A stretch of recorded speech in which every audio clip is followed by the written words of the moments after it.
सार्थक आणि I am Sakshi. My present age is X years and my present age is Y years.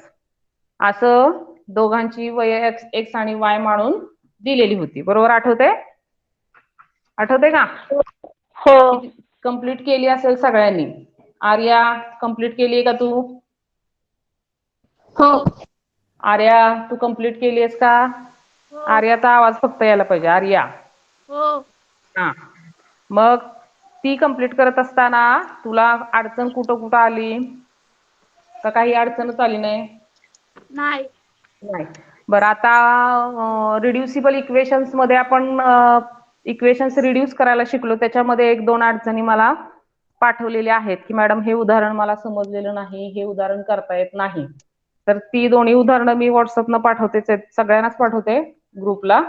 जर त्यातून सुद्धा काही अडचण राहिली तर मग पुढच्या लेक्चरला सांगा, कारण आपली 3 लेक्चर्स होणार आहेत. शनिवार, सोमवार आणि मंगळवार. इथून पुढं 3 दिवस होणार आणि वेळ हीच असणार आहे 8:30 ते 9:30. म्हणजे फक्त बोललं गेलंय, अजून त्याचं नियोजन वगैरे झालेलं नाही. नियोजन तुम्हाला पाठवतीलच ग्रुपला, तेव्हा रितसर ते होईल. पण आता सध्या मी माझे 3 वार तुम्हाला सांगते. कोणते कोणते? शनिवार, सोमवार आणि मंगळवार. एकाडे एक दिवस. म्हणजे आज आता मॅथ्स पार्ट फर्स्ट असेल तर शनिवारी मॅथ्स पार्ट सेकंड असेल. आलं लक्षात? एकाडे एक दिवस एक असे हे युनिट्स सुरू राहतील. आता आपण शेवटच्या या युनिट मधला शेवटचा पार्ट शिकूया. Application of simultaneous equations. Application of simultaneous equations. मला वाटतं निकिता जॉईन झाली आहे. निकिता? हो. निकिता सोबत कोण आहे का? नाही. एकटीच आहेस ना? हो. ठीक आहे. ओके. मग आता आपण सुरू करू. तर मी सांगते तसं सगळ्यांनी लिहून घ्यायचंय. घ्या वही पेन हातात घ्या. पहिल्यांदा नसेल जवळ तर मला तसं सांगा, मॅडम वही पेन घेतो. तर सगळ्यांनी वही पेन हातात घेतली? हो. चला फर्स्ट स्टेटमेंट लिहा. एक एक स्टेटमेंट लिहित जायचंय आणि मी सांगेन तशी ऍक्टिव्हिटी करत जायचंय. तर first statement, the sum of. माझा आवाज सगळ्यांपर्यंत येतोय? हो. द. श्रेया जॉईन झाली आता. श्रेया, श्रेया, श्रेया शिंदे. येस और नो? आवाज येत नाहीये श्रेया. हा, जॉईन झाली ना? हो. आणि चला सुरू करा. The sum of. The sum of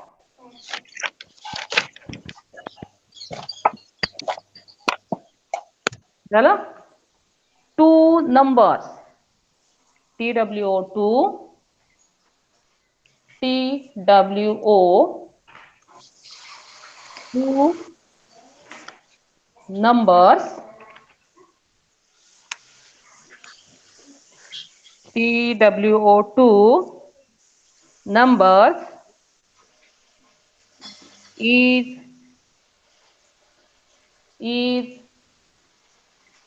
97.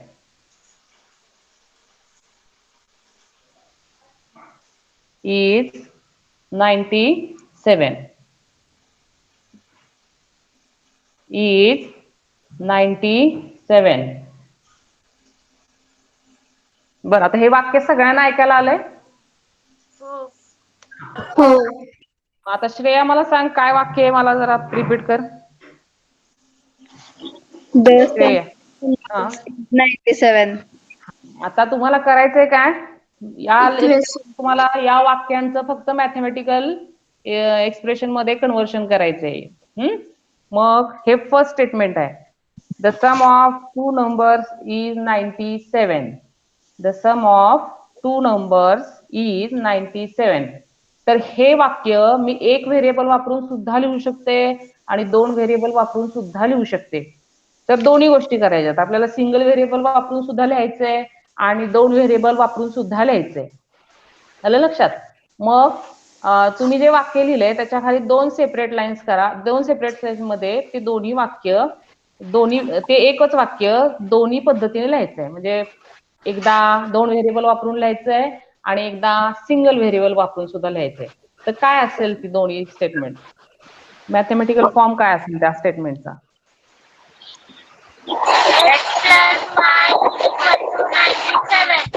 हा, हे पहिलं स्टेटमेंट झालं. X plus Y is equal to 97. हे बरोबर आहे. आता सेकंड सांगा. एकच व्हेरिएबल मी तुम्हाला वापरण्याची परमिशन दिली. अनुज जॉईन झालाय. 2x is equal to 95. हा, परत एकदा. 2x is equal to 95. Maithili थोडस चुकतंय. व्हेरिएबल एकच वापरलायस पण त्याचा वापर तू बरोबर नाही केलेला आहेस.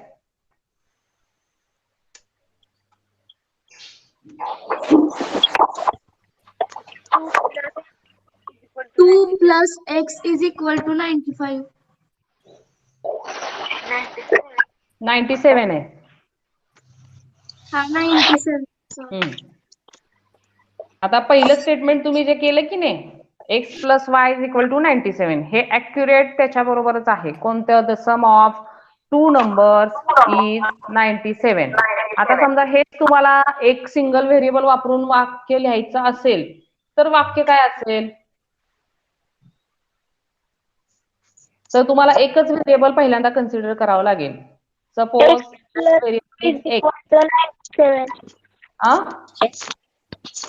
Plus 2 is equal to 97. मैथिलीनं फक्त काय केलंय ते एकत्र केलंय. मैथिली, तू जरा हेच वाक्याकडे बघून ते सांग मला. तू जे सांगितले ना 2x इज इक्वल टू 97, हे बरोबर आहे. पण हे कसं आलं? त्यासाठी काय केलं ते जरा सांग.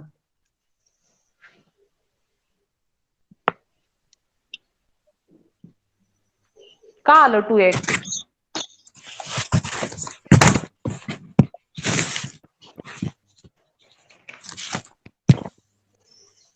बरं, आता मी सांगते. तुम्हाला सिंगल व्हेरिएबल वापरायचंय. मी ते गृहीत धरलं x, बरोबर. जर 2 नंबर पैकी एक नंबर x असेल तर दुसरा कोण असेल? y. नाही, आपण y नाही घेतलेला. y घेतच नाहीये. आणि हे का घेते ते सांगते. कारण आपण फर्स्ट युनिट 2 व्हेरिएबल वापरणार आहे, तसं सेकंड युनिट मध्ये तुम्हाला एकच व्हेरिएबल वापरून सगळं करायचंय. आणि त्याची ही सुरुवात आपण इथूनच करतोय. म्हणजे मी जे वाक्य लिहीन त्याला मला दोन्ही मध्ये लिहिता आलं पाहिजे. 2 व्हेरिएबल वापरून सुद्धा लिहिता आले पाहिजे आणि सिंगल व्हेरिएबल वापरून सुद्धा लिहिता आलं पाहिजे. तर मैथिलीने जे सांगितले ते का आलं ते सांगते. तर फर्स्ट मी एका नंबरला कन्सिडर केला which is x, and another number हा कसा असेल, कोण असेल? तर जर दोघांची बेरीज 97 असेल, if the sum of two numbers is 97 and in which one is x, then other is 97 minus x. 97 minus x. लक्षात येते का? मी परत एकदा सांगते. माझा एक नंबर जर x असेल तर सेकंड नंबर कोण असेल? 97 मायनस x. आलं लक्षात? या दोघांची करायची काय? बेरीज. बेरीज केल्यानंतर काय होणार आहे? x plus 97 minus x. x plus 97 minus x. लक्षात आलं? Is equal to 97. Is equal to 97 असा फॉर्म त्या पूर्ण स्टेटमेंटचा होईल. अर्थात त्याला ऍडिशनल सेकंड कंडिशन येईल तेव्हाच आपल्याला ते एक सिंगल व्हेरिएबल वापरून पुढचं स्टेटमेंट लिहिता येणार आहे. आता सध्या फक्त एवढंच लक्षात ठेवा, एक व्हेरिएबल वापरून जर मला हे स्टेटमेंट गृहीत धरायचं असेल किंवा या स्टेटमेंटनं सुरुवात असेल एखाद्या इक्वेशन, एखाद्या एक्झाम्पलची, तर पहिलं कोण असेल? x and another is 97 minus x. लक्षात आलं? आता त्याचं स्टेटमेंट पुढचं जर लिहायचं झालं तर x plus in bracket 97 minus x is equal to 97. आणि ह्या वाक्यामध्ये काय होणार आहे? तर 97 इज इक्वल टू 97 अशी लास्ट स्टेप येणार आहे. आणि ते इक्वेशन आपण त्याच्यावरूनच लिहिल्यामुळे रिझल्ट आपल्याला काहीच मिळणार नाही. त्याला सेकंड सपोर्टिव्ह कंडिशन असल्याशिवाय आपण ते पुढं घेऊन जाऊ शकत नाही. तर आपण आता सध्या हे स्टेटमेंट 2 व्हेरिएबलनं कन्सिडर केलं तर काय होईल? Consider x plus y is equal to 97. x plus y is equal to 97. लक्षात आलं का? लक्षात येतंय का सगळ्यांच्या? आणि सेकंड एक व्हेरिएबल वापरून आपण नंतर प्रॅक्टिस करणार आहे, पण याला सपोर्टिव्ह पाहिजे. आलं लक्षात? मैथिलीनं काय केलं सांगितलं, पण जरा गडबडतीनं वहीत न लिहून घेता ते सांगितलंय. पण अर्थात त्याचा शेवटचा रिझल्ट जो आहे तो वेगळा असणार आहे. पुढचं स्टेटमेंट घ्या आता. इथं आता दोन व्हेरिएबल वापरूनच आपण कन्सिडर करूया, तुमचा गोंधळ नको. घ्या second statement. If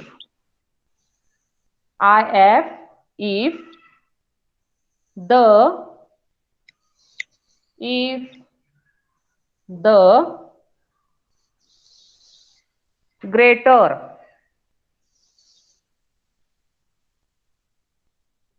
number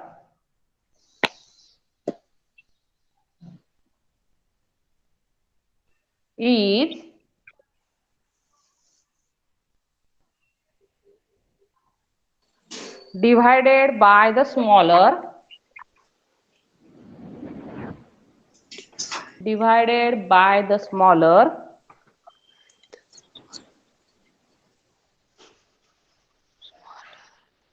divided by the smaller the quotient is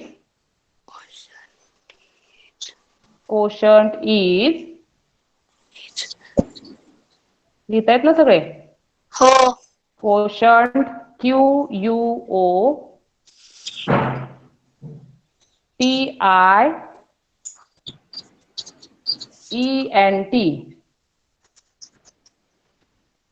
quotient is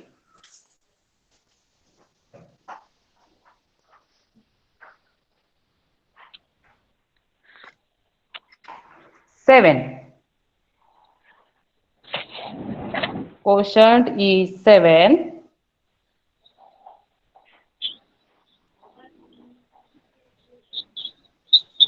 and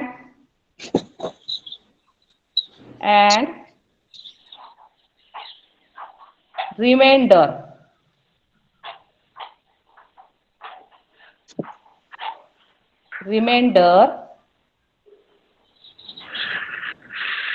is 1.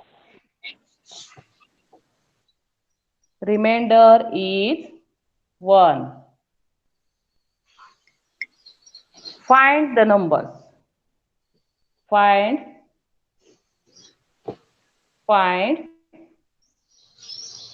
the numbers.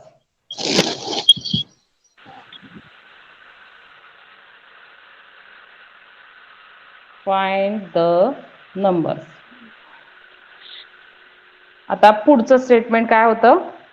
If the greater number is divided by the smaller, the quotient is 7 and the remainder is 1. एवढंच वाक्य फक्त गृहीत धरा. आणि आता या वाक्याचं मला मॅथमॅटिकल स्टेटमेंट पाहिजे. If there are used 2 variables, तर आपण तिथं 2 व्हेरिएबल्स वापरत असू तर करा बघू.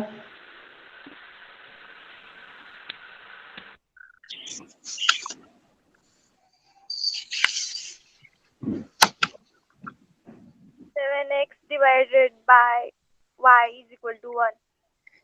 कोण बोललो? मृणाल आहे का? हो. हा. 7x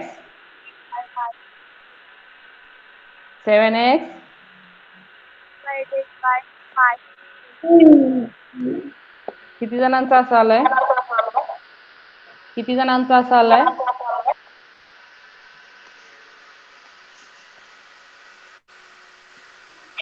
अर्णव ठीक आहे, दीदीला हे दे. किती जणांचा असं आलाय?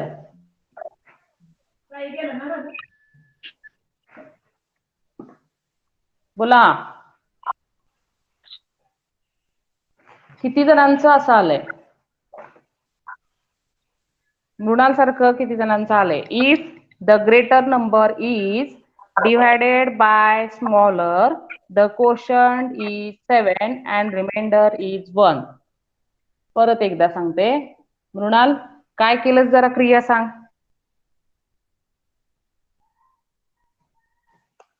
टू व्हेरिएबल्स वापरायचे ना. बरोबर, 2 व्हेरिएबल्सच वापरून आपण करणार आहे सगळं. 2 व्हेरिएबल वापरूनच. नको तो एक व्हेरिएबल थोडा आपण नंतर घेऊया. आता सध्या सिंगल व्हेरिएबल वापरून हे जर स्टेटमेंट लिहायचं झालं तर कसं लिहिणार? सिंगल व्हेरिएबल का? हा, नाही डबल 2 व्हेरिएबल वापरून आपण काय लिहिलं first statement? x plus y is equal to 97. अगदी क्लिअर आहे, तिथं कुठेही अडचण येणार नाही. सेकंड स्टेटमेंट काय आहे? If the greater number is divided by the smaller, the quotient is 7 and remainder is 1. कसं लिहिणार हे?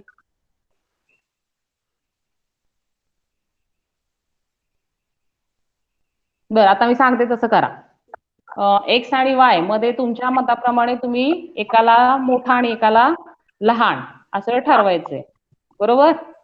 आता समजा मी वाय ला मोठा आणि एक्स ला लहान असं ठरवलं, तर या स्टेटमेंट नुसार कुणी कुणाला भागायचंय? y न x ला. If the greater number is divided by the smaller. अर्थ कळाला? If the greater number is divided by the smaller.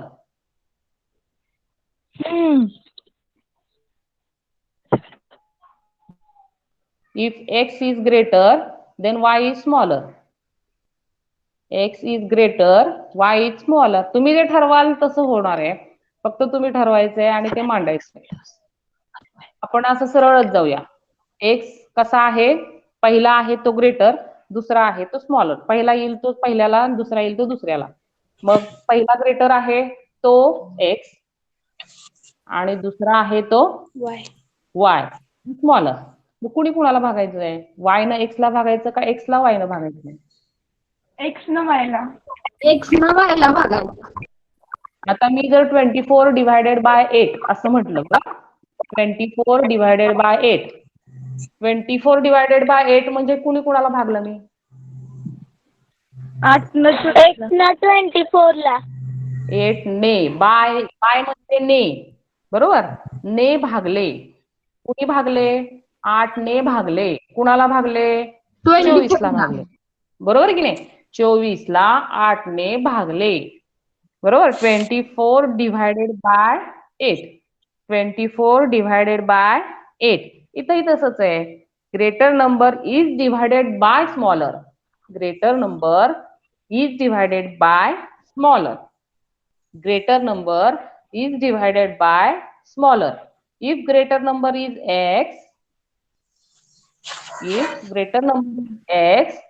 then y is smaller. मग कुणी कुणाला भागायला पाहिजे? वाय न एक्स ला. y ने x ला. सगळ्यांना कळतंय का? y ने x ला. आता आपण अगदी पहिलीपासून भागाकार शिकत आलोय. ते भागाकाराचं चिन्ह आठवते सगळ्यांना? हो. चिन्हात मांडून बघा बरं. चिन्हात मांडल्यानंतर ज्याला भागायचंय तो आपण कुठे लिहितो? तो ग्रेटर नंबर आहे आणि तो कोण आपल्या हिशोबाप्रमाणे जो पहिला आहे तो एक्स. त्याला कोणी भागलं? वाय ने भागलं. त्याला कोणी भागलंय? y ने भागलंय. त्याला कोणी भागलं? y ने भागलं. हे भागल्यानंतर काय झालं? कोशंट किती आला? कोशंट किती आलाय? थांबा, गडबड करू नका. आपण भागाकाराचं चिन्ह वापरतोय का? भागाकाराचं चिन्ह वापरतोय. कोशंट आला 7 आणि खाली रिमाइंडर किती राहिला? 1. आता या चौघांना घेऊन आपण एक स्टेटमेंट लिहिलेलं होतं बघा, चौथीपासून पुढं. काय होतं?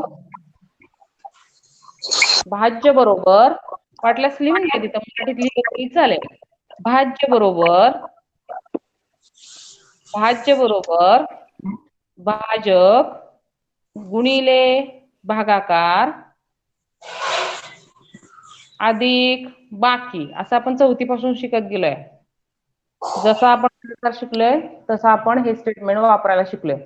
मग आता बघा आपल्याकडे ह्या चारही गोष्टी आहेत. भाज्य आहे, भाजक आहे, भागाकार आहे, बाकी आहे.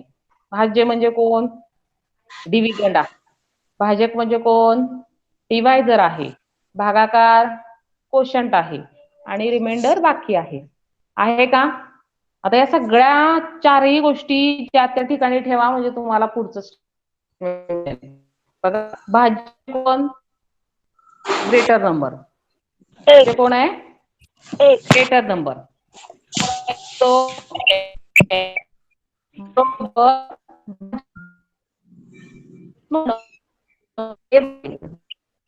Small number. मग स्मॉल कोण आहे? मॅडम आवाज नाही नीट येत. कोणाचा? माझा? हो. हा मी हेडफोन वापरले तर ग. हा आता येतोय. येतोय का? बर. आता इथपर्यंत परत एकदा मी मुद्दामून सावकाश घेते कारण असाच प्रॉब्लेम येणार आहे. कुणाला ऐकायला जाईल, कुणाला ऐकायला जाणार नाही. मध्येच कोणतरी लेफ्ट होतंय, परत जॉईन होतंय. मधला स्पेस मग तसाच राहतो आणि त्याचं उत्तर न मिळाल्यामुळं पुढच्या मग लेक्चरवर परिणाम होतो.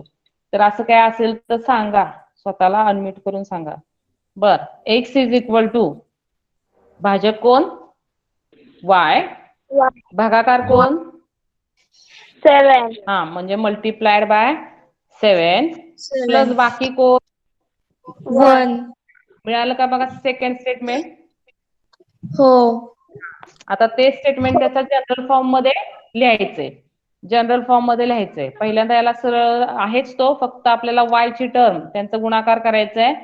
x is equal to y multiplied by 7y plus 1 आणि आता ह्याचा जनरल फॉर्म काय होईल? तर ह्या 7y ची साइड चेंज करून घ्यावी लागेल. तो प्लस 7y आहे आणि इकडे आल्यावर काय होईल? -7y. x minus 7y is equal to 1 आणि हे स्टेटमेंट कितवं? दुसरं. सेकंड.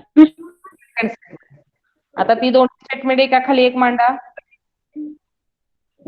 मांडली? सेकंड स्टेटमेंट, फर्स्ट स्टेटमेंट खाली एक मांडा. पहिलं statement x plus y is equal to 97 आणि second statement x minus 7y is equal to 1. x minus 7y is equal to 1. दोन्ही स्टेटमेंट त्यासाठी एक मांडली का? हो. हा. आता मला सांगा तुम्ही कुठली मेथड वापरणार या दोन्ही इक्वेशनला सॉल्व्ह करण्यासाठी? इलिमिनेशन. इलिमिनेशन. त्याच मेथडनं जास्त सोयीचं होईल. मग इलिमिनेशन मेथड वापरण्यासाठी तुम्हाला इलिमिनेट कुठल्या घटकाला करणं जास्त सोयीचं? y ला. एक्स ला. एक्स ला करणं सोपं कारण एक्स चा कोइफिशियंट ऑलरेडी कसा आहे? इक्वल आहे. एक्स चा कोइफिशियंट ऑलरेडी इक्वल आहे आणि तो इक्वल असल्यामुळे काय होणार? वजाबाकी. लवकर इलिमिनेट होणार वाय पेक्षा. आता फक्त राहिली ती कुठली क्रिया ठरवायची राहिली. या दोघांची कुठली क्रिया तुम्हाला करावी लागेल? Which operation you have to carry to eliminate subtraction. कोणती? Subtraction. Why subtraction? Because they both have now same signs. If we add these, then there is addition and we get the answer 2x. We have to eliminate x. आपल्याला इथे x ला eliminate करावं लागेल. And for the elimination of x, we must change the sign.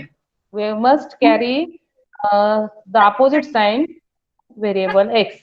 So we subtract these two equations. Subtraction असेल तर खालची equation असेल second नंबरची तिची आपण साइन चेंज करून घेतो. घेतली का सगळ्यांनी? म्हणजे प्लस एक्स आहे मायनस झालं, मायनस आहे त्याचं प्लस झालं आणि प्लस 1 आहे ते राहतं कुणाकुणाचं तसंच ते मायनस झालं. आता plus x minus x answer काय येईल? 0.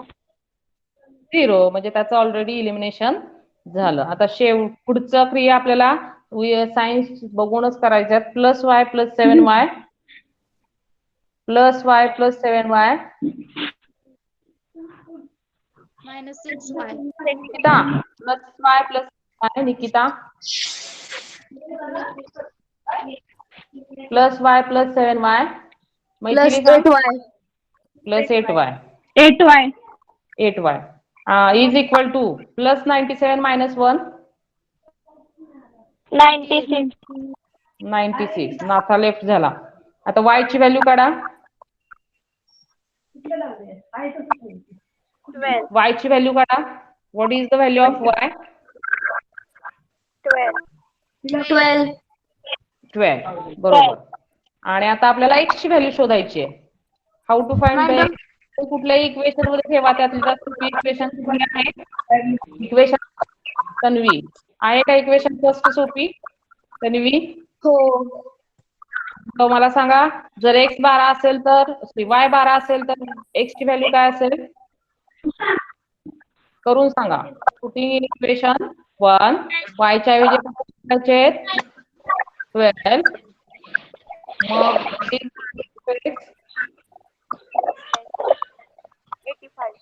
Value of 85. 80. X is equal to 85. 85. कुणी सांगितलं? मैथिलीनं. हो. मैथिली सांगितलं का? तन्वीनं काय? तन्वी तन्वी तन्वी तन्वी आवाज येत नाही मॅडम. तन्वी आवाज येतोय का माझा? हॅलो येतोय का आता? हो. सांगत का? तन्वी केलंय का हे तू सगळं? तन्वीनं केलंय का?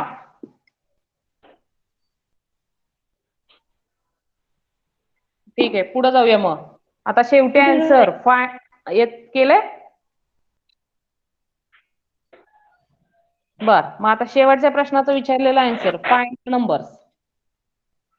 Find the numbers. Therefore the numbers are कोण कोण कोण असतील? 85 आणि 96. नाही 85 आणि 12. 12. 85 आणि 12 दोन्हीही कंडिशन्स या दोन नंबर्सनं फुलफिल केल्या पाहिजेत. म्हणजे समजा आपण यांची ऍडिशन केली तर ती 97 यायला पाहिजे. आणि जर 12नं 85 ला भागलं तर भागाकार 7 यायला पाहिजे आणि बाकी एक राहिली पाहिजे. मग होतंय का ते सगळं? हो. चला कळालं सगळ्यांना? हो. हा आता ही साधे नंबर्स होते. अजून एक मी कालच्या वेळेला तुम्हाला ऍक्टिव्हिटी दिलेली होती की ज्याच्यामध्ये 3 डिजिट नंबर होते बघा. डिजिट बरोबर? हो. ती सगळ्यांनी बघून सोडवली असेल. त्या सगळ्यांना कळाली का पण ती? हो. हो. असंच एक आपण दुसरं असंच एक एक्झाम्पल घेऊया. घ्या बघू. जर सगळ्यांनी व्यवस्थित ती काल सोडवली असेल तर तुम्हाला त्या टाईपची सुद्धा एक्झाम्पल्स करता येतील.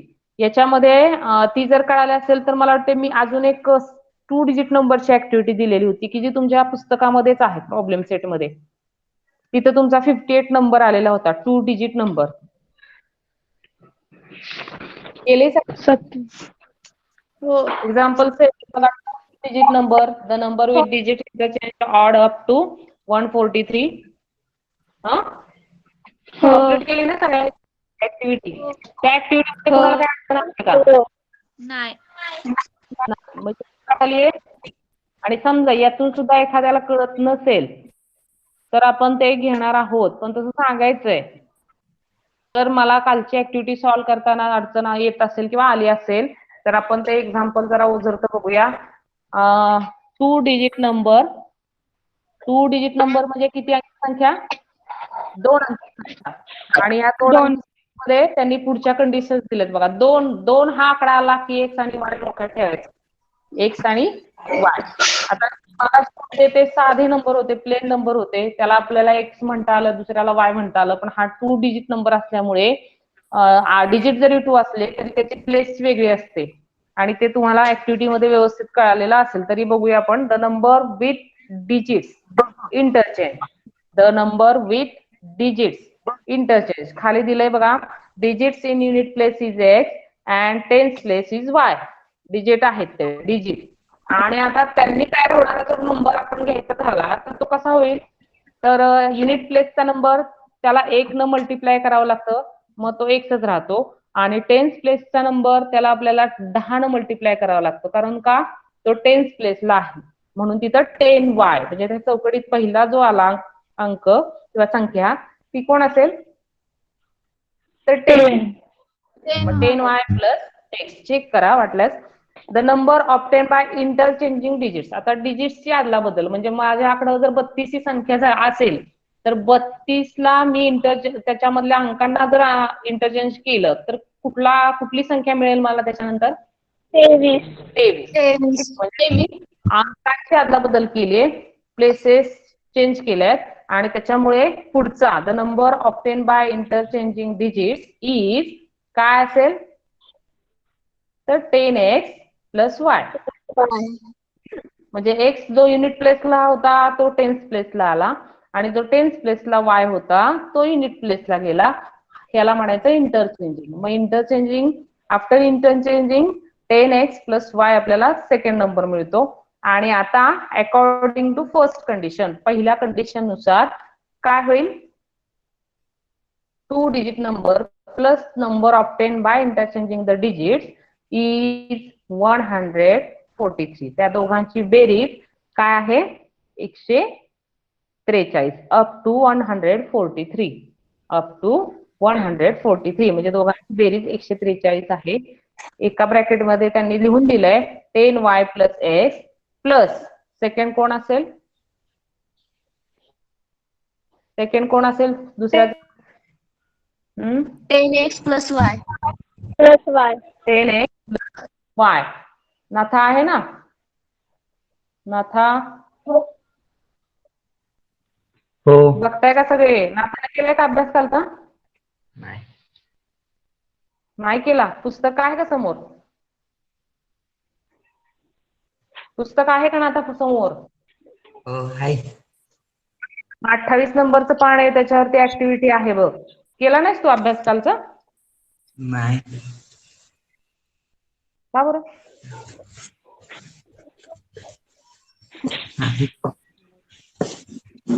तर आज करायचं. हो. हा ठीक आहे. पुढची बघा 10x दुसऱ्या चौकटीत काय होईल, 10x plus y is equal to 143. त्याच्यावरून एक इक्वेशन तयार होत आहे.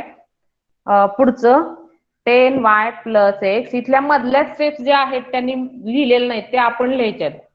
आणि आपण लिहून त्यांनी ज्या इक्वेशनला चौकट दिली आहे तिथं त्या चौकटी लिहायच्यात. म्हणजे आता माझं इक्वेशन काय होईल, 10y plus x plus 10x plus y is equal to 143. याच्यामध्ये काय होईल, तर व्हेरिएबल y असणाऱ्या टर्म्स दोन आहेत. 10y प्लस y किती झाले, 11y. आणि प्लस x प्लस 10x त्याचे किती झाले, 11x इज इक्वल टू 143. ही स्टेप त्यांनी तिथं दिलेली आहे का, मधली त्यांनी काढली आणि डायरेक्ट त्यांनी चौकट दिली ती x च्या सोबत कोएफिशियंट कोण असेल, y च्या सोबत कोएफिशियंट कोण असेल. म्हणजे माझी चौकट कोणाला येणार, 11 ला 11x plus 11y is equal to 140. तिथं चौकट 11 ला येतील दोन्ही ठिकाणी. आता या इक्वेशन मध्ये काय होलं, 11 दोन ठिकाणी आले, त्यानं काय करता येईल मग तुम्हाला, डिवाइड करता येईल, कारण 143 ला सुद्धा 11 ने डिवाइड होणार. ती ही स्टेप तिथं दिलेली नाहीये, मग ती आपण लिहायची तिथं. 11x upon 11 plus 11y upon 11 is equal to 143 upon 11. लक्षात आलं? हो. हा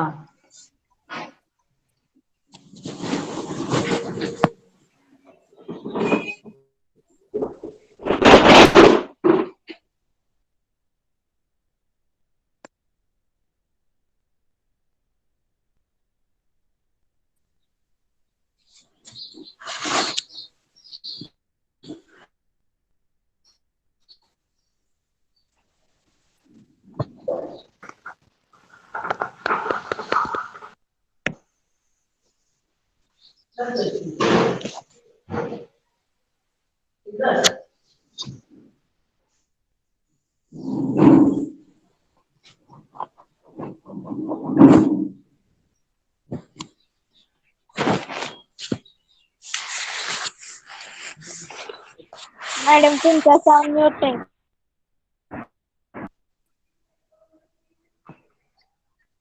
साऊंड म्यूट असला तरी ऐकायला नाही यायचं का मला?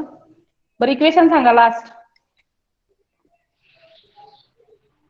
Hello Plus y is equal to 30. किती आलंय? x + y = 13. 30 आलंय का? कालचा अभ्यास केलेला असेल त्यांचे हे पूर्ण असेल, ज्यांचं नसेल त्यांनी ते करायचे आता आणि केल्यानंतर लगेच ग्रुपवर पाठवायचंय. ज्यांच्या ग्रुपमध्ये तुम्ही ऍड आहात त्यांच्या अभ्यास कालचा कंप्लीट झाला पाहिजे, त्याशिवाय आपलं होणार नाहीये. तर मग एकदा मागं पडत चाललो किंवा परत ते कव्हर करायला खूप वेळ लागेल. तेव्हा शक्यतो जिथं कनेक्टिव्हिटी असेल तिथंच बसा. सारखं ते कनेक्शन गेलं म्हणून आपण बाहेर पडतोय, पुन्हा जॉईन होतोय. याच्यापेक्षा काय होतं मग त्याच्या मिस होतं बरंचसं आणि ते मिस झालं की मग पुढचं लक्षात येत नाही, असं होतं प्रॉब्लेम. आलं लक्षात? चला आता सेकंड कंडिशन काय आहे बघा. Second condition, digit in its place is equal to digit in tens place is more by 3. कितीनं जास्त आहे? 3 ने जास्त. परत एकदा, in the given number the digit in unit place is 3 more. 3 more म्हणजे 3 ने जास्त, 3 more than the digit in the tens place. बरोबर? मग गिवन नंबर म्हणजे कोणता नंबर? जो आपण पहिल्यांदा कन्सिडर केलेला आहे तो, म्हणजेच 10y + x. 10y + x येते लक्षात? याच्यामध्ये 10y + x मध्ये जे डिजिट्स आहेत कोणते आहेत? कुठल्या नंबरला कोण आहे? तर डिजिट इन युनिट प्लेस आहे तो x आहे आणि डिजिट इन टेन्स प्लेस तो कोण आहे? तो y. तर कोण मोठा आहे? x मोठा आहे का y मोठा आहे? तर x मोठा आहे. कुणापेक्षा मोठा आहे? मृणाल कुणापेक्षा मोठा आहे? y पेक्षा. टेन्स प्लेस म्हणजे तो कोण आहे? y पेक्षा मोठा आहे. कितीने मोठा आहे? 3 ने. काय होईल? x is equal to y + 3. x is equal to y + 3. नाथा काय होतंय? नाथासारखा लेफ्ट येतोय. बर, मग आता ह्या इक्वेशन पुढे त्यांनी सॉल्व्ह करून दाखवलं. तुम्ही कुठल्या मेथडनं सॉल्व्ह केल्या? कोणत्या मेथडनं तुम्ही सॉल्व्ह केल्या? Elimination method. आपल्याला जी सोयीची आहे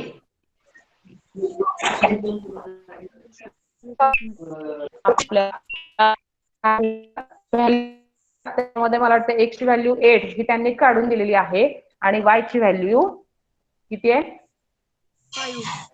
5. आणि त्याच्यामुळे इक्वेशन 2 डिजिट नंबर तयार जर करायचा झाला तर किती होईल? 58. तोही काढून दिलेला आहे. बरोबर आहेत का सगळे? आहे. चला तो एक्झाम्पल मी देते, एक एक वाक्य लिहून तयार करायचं. घ्या नेक्स्ट एक्झाम्पल घ्या.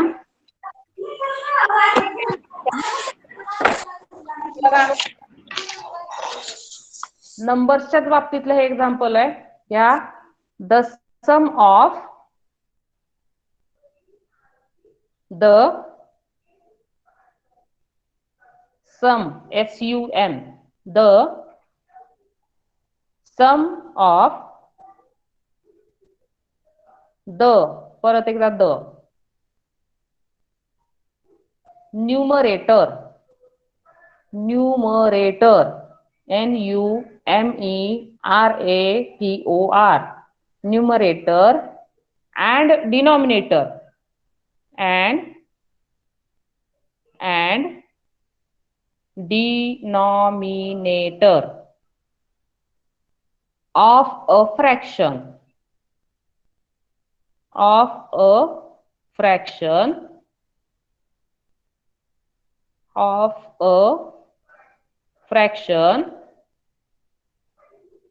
is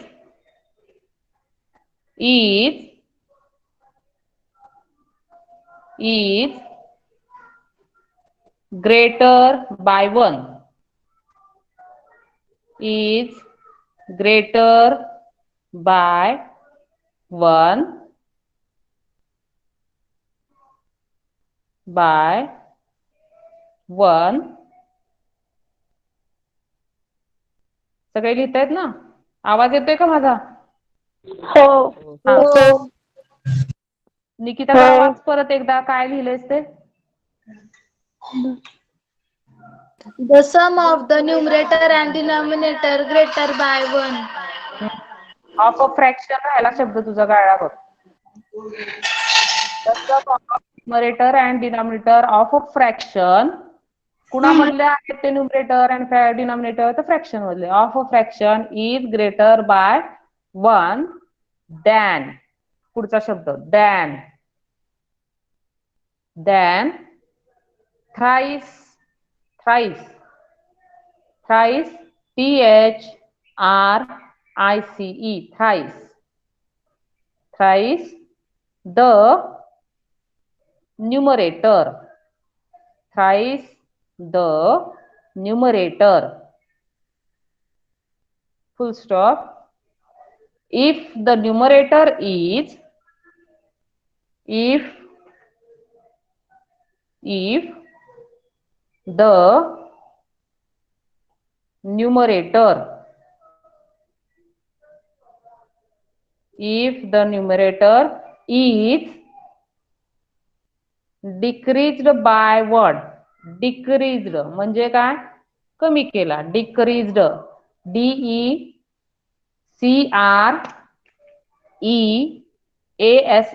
Decreased by 1.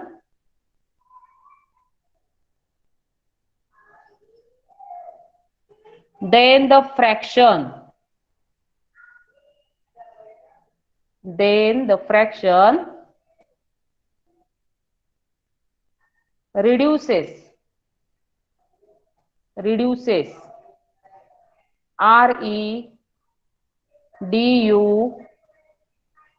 REDUCES. Reduces. Reduces to 1/3. 1/3. Find the fraction. Find the fraction.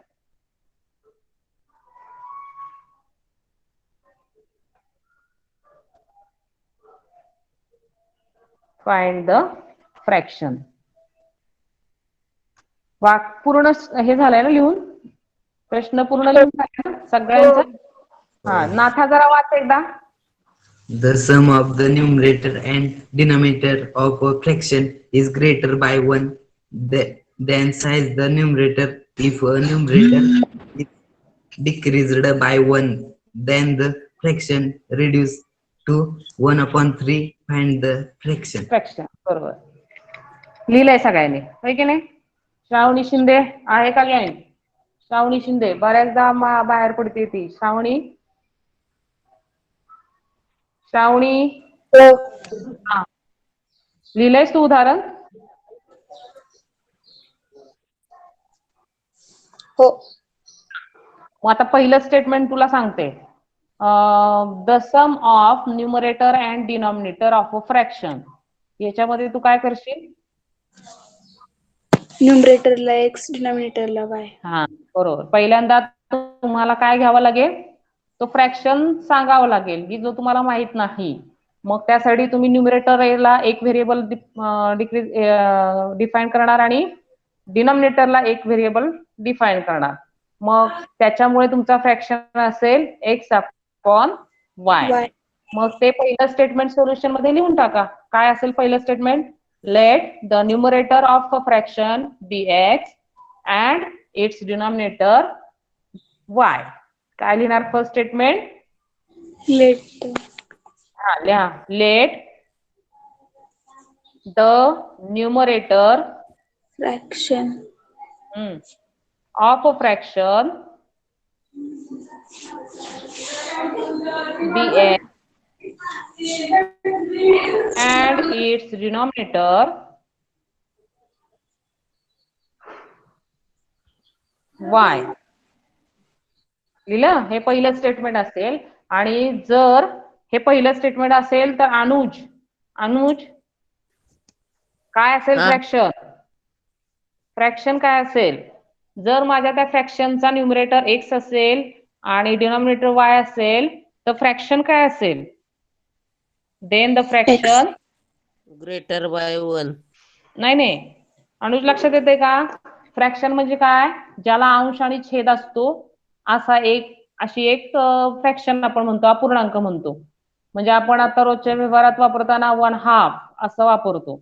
मग 1/2 मध्ये न्यूमरेटर कोण आणि डिनॉमिनेटर कोण? अनुज, न्यूमरेटर कोण? 1 आणि डिनॉमिनेटर कोण?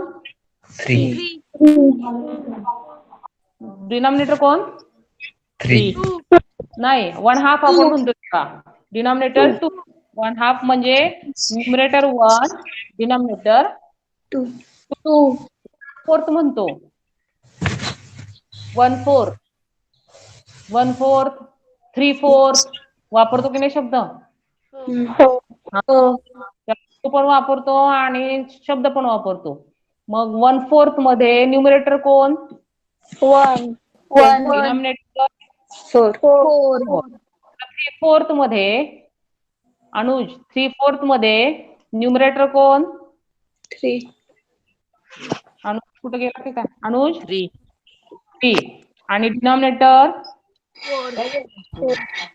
4. येते लक्षात?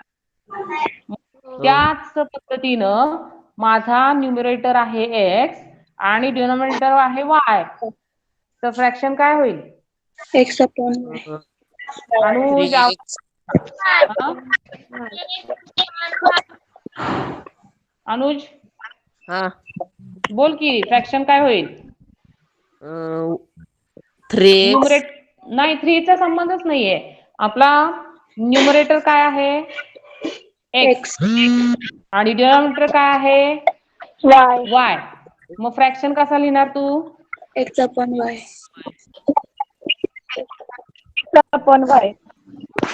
X upon Y. अनुज काय फ्रॅक्शन? X upon Y. बरोबर. आता पुढचं नंतर बघूया. आता सध्या आपण फ्रॅक्शन काय केला? तयार केला की माझ्या त्या फ्रॅक्शनचा न्यूमरेटर आहे एक्स आणि डिनॉमिनेटर आहे वाय आणि त्याच्यामुळे फ्रॅक्शन काय होईल? X upon Y. आता पुढचं काय सांगितलंय ते करूया. पुढं त्यांनी असं सांगितलंय त्यांची बेरीज, sum of numerator and denominator, sum of numerator and denominator is greater. कशी आहे? मोठी आहे. कुणाची बेरीज? न्यूमरेटर आणि डिनॉमिनेटरची बेरीज. मग न्यूमरेटर आणि डिनॉमिनेटरची बेरीज सूरज आहे का? सूरज हा, मग सूरज सांगा काय लिहिल बेरीज? तू काय लिहिशील? न्यूमरेटर आणि डिनॉमिनेटरची बेरीज काय लिहिशील तू? न्यूमरेटर काय आहे? एक्स. डिनॉमिनेटर काय आहे? Y. Plus Y. Suraj x plus y. Y. आता अजून पुढे त्यांनी दिलंय याच्यामध्ये कशी ही बेरीज? इज म्हणजे इज म्हटलं की कुठलं साईन द्यायचं? इक्वल ग्रेटर जास्त. कितीने जास्त? बाय 1. 1 ने जास्त. 1 जास्त. आता कुणापेक्षा 1 ने जास्त? 1 ने कुणापेक्षा जास्त?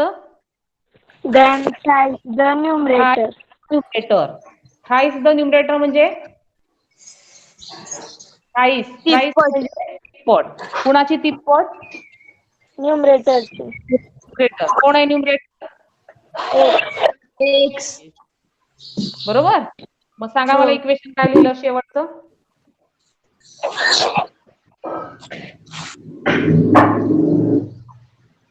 सूरज बोला, इक्वेशन काय लिहिलं?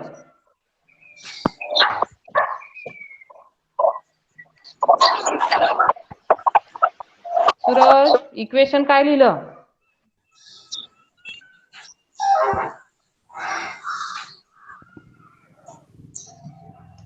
बरं इक्वेशन कोणी लिहिलंय त्यांनी सांगा. काय लिहिलंय equation?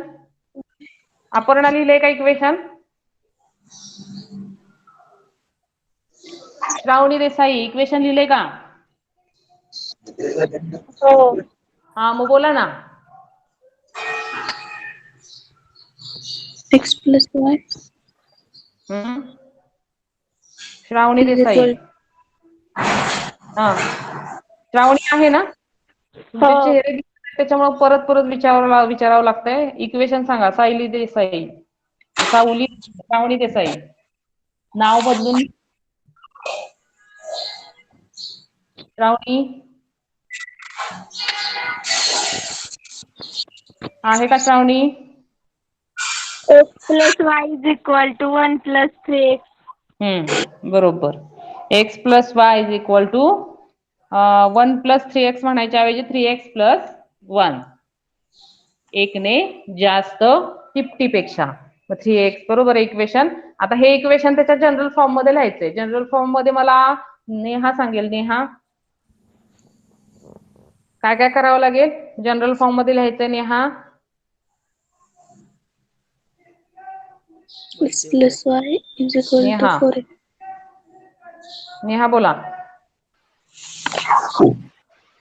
4x plus Y is equal to 1. Neha तू इक्वेशन लिहित नाहीस असा याचा अर्थ आहे. मी मुद्दामून खूप हळू घेतेय. 9:30 वाजलेत. इक्वेशन मला सांगायचं व्यवस्थित. आता श्रावणीने सांगितलेलं इक्वेशन तू ऐकलं का? x y is equal to 3x plus 1 असं इक्वेशन होतं का? हो. हा मग तू 3x आणि x ची बेरीज कशी केलीस? जर x या बाजूला आहेत आणि 3x त्या बाजूला आहेत, होईल का बेरीज त्यांची? साईड चेंज करून घे.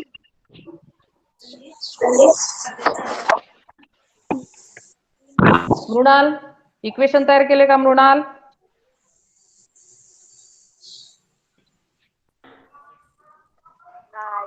नाही बघा करत नाहीये. आपण खूप स्लो घेतोय तरी सुद्धा बरेच जण करत नाहीयेत.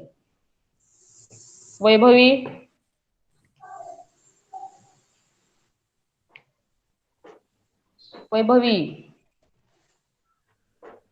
व्हिडिओ ऑन नसतात त्याच्यामुळे तुमचे लक्ष देत नाही बरं का. तुम्ही काय करताय ते करताय का खरंच? हो. नक्की ना? हो. वैभवीचा आवाज नाही का मग? वैभवी करतोय. हा मग सांग इक्वेशन.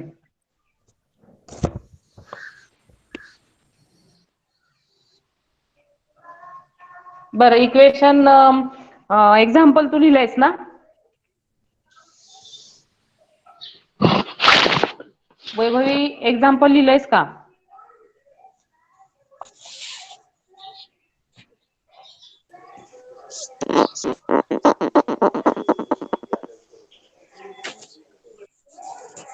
साक्षी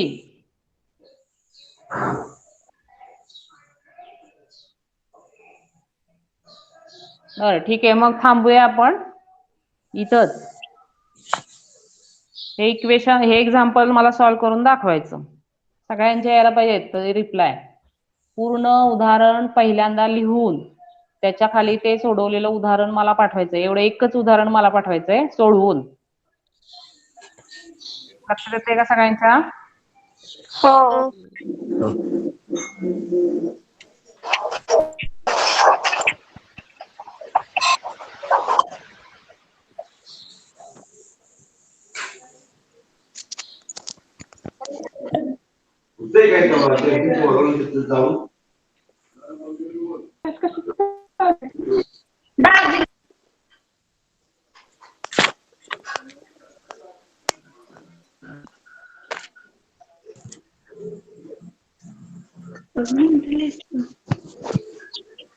झाली अगं. तर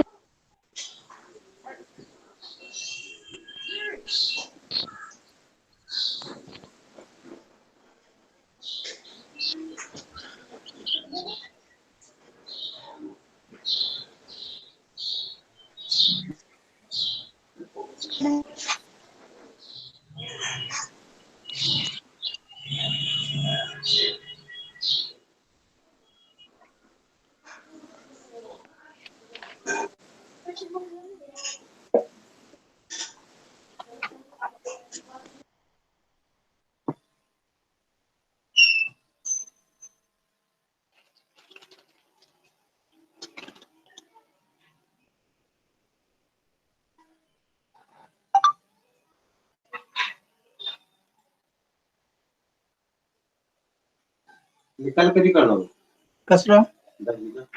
सांगितलं जुलैच्या शेवटच्या वेळेत. आधी तुम्हाला महिनाभर निकाल कळतो की कळणार